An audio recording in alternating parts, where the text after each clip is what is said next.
فارس لظهر الأهلي. حلو جدا إن يتم دمج الكوميديا بالمحتوى الرياضي كتسلية للناس. شفت حد طالع يقول بطولة الكونفدرالية ب200 مليون جنيه والدوري ب5 مليون جنيه، يبقى بطل الكونفدرالية يساوي 40 بطولة دوري؟ يعني انت لما تقول كده هيبقى معاك 54 بطولة دوري بدل 14؟ ما هي دي الطريقة الوحيدة اللي ممكن تعدي بيها الأهلي في بطولات الدوري. قمة الكوميديا إن يتم تقييم قيمة وتصنيف بطولة الدوري بقيمتها المادية.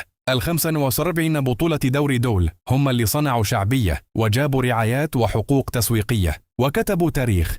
الفوز بالدوري أبو 5 مليون جنيه هو اللي وصلوا الأهلي يلعب دوري أبطال فيكسب البطولة 12 مرة ويلعب كأس العالم للأندية 10 مرات. هو اللي وصل الأهلي يحقق في 5 سنين 40 مليون دولار من الفوز بدوري الأبطال أو مشاركان كأس العالم للأندية.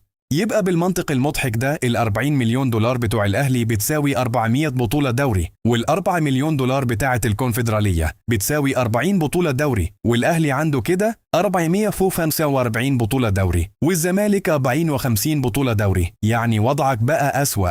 يعني كده التتويج بكأس الرابطة للأهلي والزمالك وبيراميدز كانوا بيلعبوا فيه بالناشئين أو البدلاء بيساوي بطولتين دوري عام عشان قيمته المالية تضعف.